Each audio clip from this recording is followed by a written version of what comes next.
I specialize, my firm designs and develops microhousing.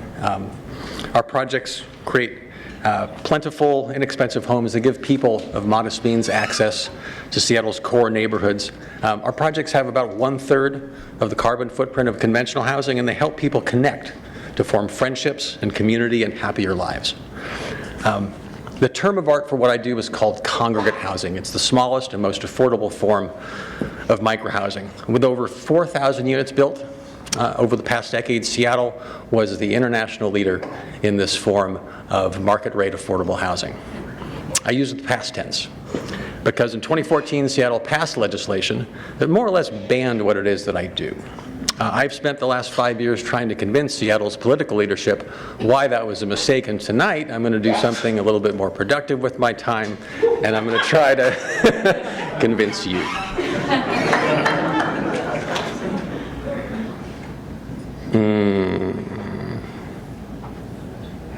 Okay, no notes. What I'm talking about is not a new idea at all. 100 years ago, if you lived in a city, you probably lived in a form of shared housing, either a lodging house or a boarding house, an SRO hotel. Over the course of the 20th century, we gradually zoned and regulated these housing options out of existence. And until about 10 years ago, when a group of Seattle developers spotted a loophole in the zoning code, and they drove a truck through it, and they used that to create Seattle's microhousing boom. Now, Seattle responded to microhousing like it was a plague, and they reacted accordingly, and they quarantined it. My firm looked at the first generation of these projects, and we saw something that had some real potential, but it was imperfectly executed. The modesty of the units delivered cheap rents. The shared elements brought people into contact with one another, and that's a really powerful combination because this is housing that can not only help people with their struggle to pay the rent every month, but also to find belonging and friendship and connection to others. So here's the model that we came up with for how to do microhousing better. In your unit, you get the basic amenities that you need for the private parts of your life. You get a bed, you get a desk, you get a wardrobe. The other parts of your domestic life, cooking, laundry, hanging out and entertaining, those things are going to happen in the common areas. Now, there's a small common areas on each floor that's for kind of simple meals. And on the main floor, there's a much bigger one, a kitchen, living, dining area, laundry, a mailroom.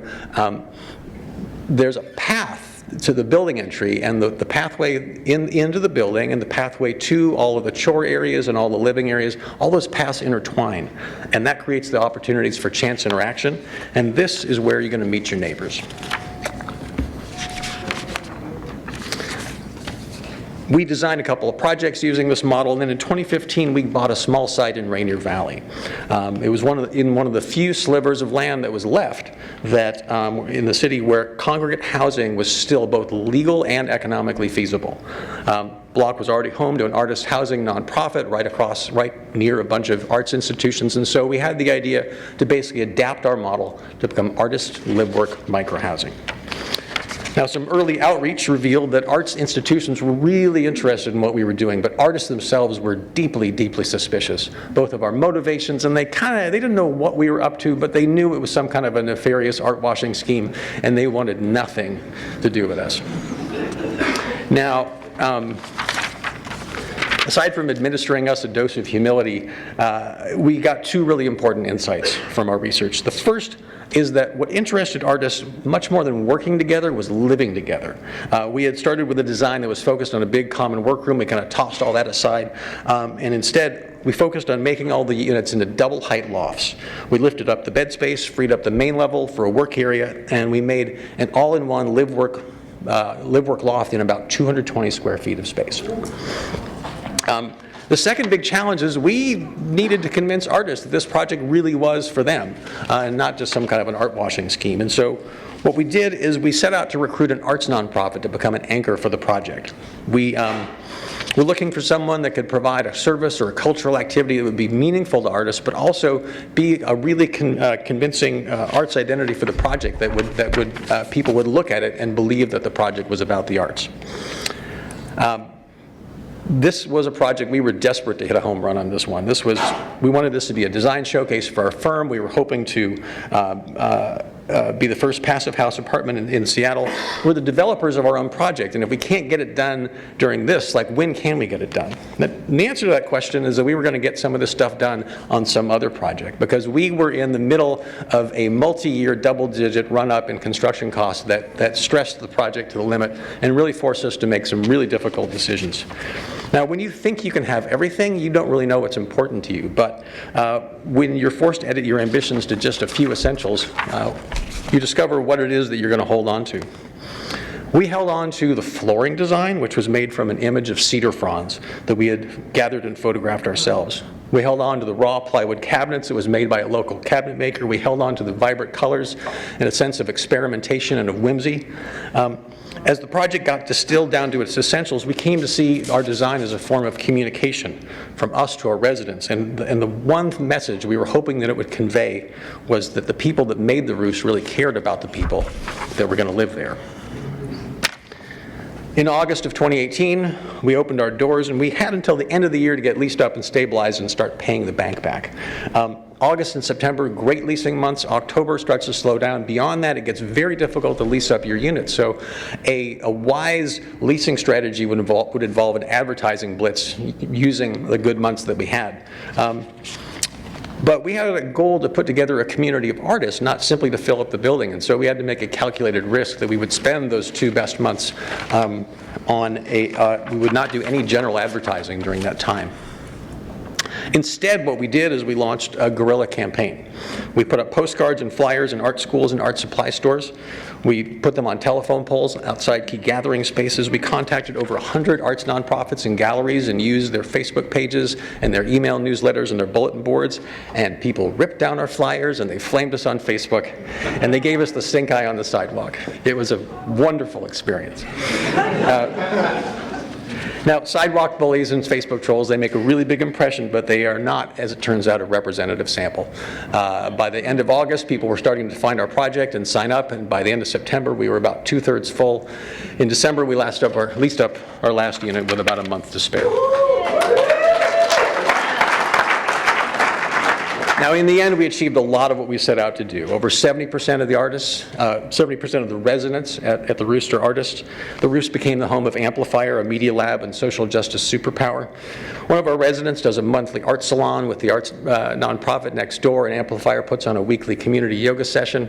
You know, it's a work in progress, but the Roost is working, and I'm really proud of what we did.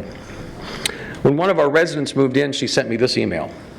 I appreciate my new home.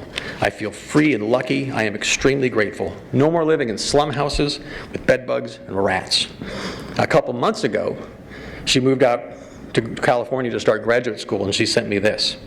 This place saved me. I feel extremely lucky. I have a feeling this is a once-in-a-lifetime living experience. Many thanks for giving me help, shelter and hope and love. Wow. So she came to us.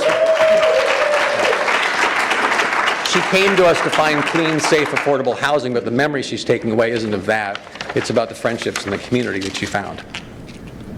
Now, we should be building a lot more projects like the Roost, but we can't until Seattle lifts its microhousing ban, and the politics around that are very difficult because there are a lot of powerful constituencies that perceive microhousing as a threat to their values and their interests.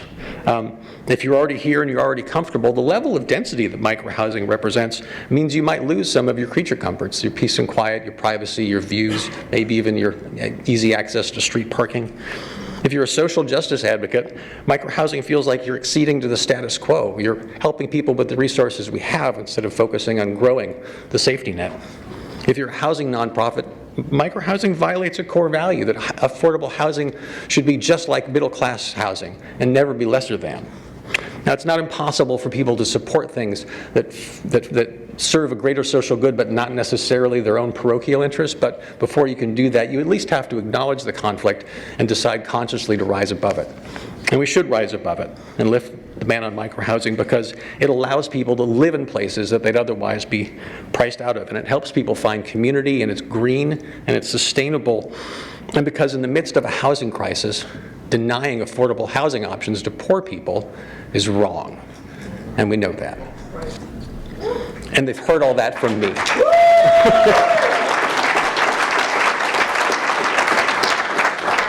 They've heard it from me. But I'm here tonight in the hopes that someday the powers that be will start to hear that from a more powerful constituency, from you.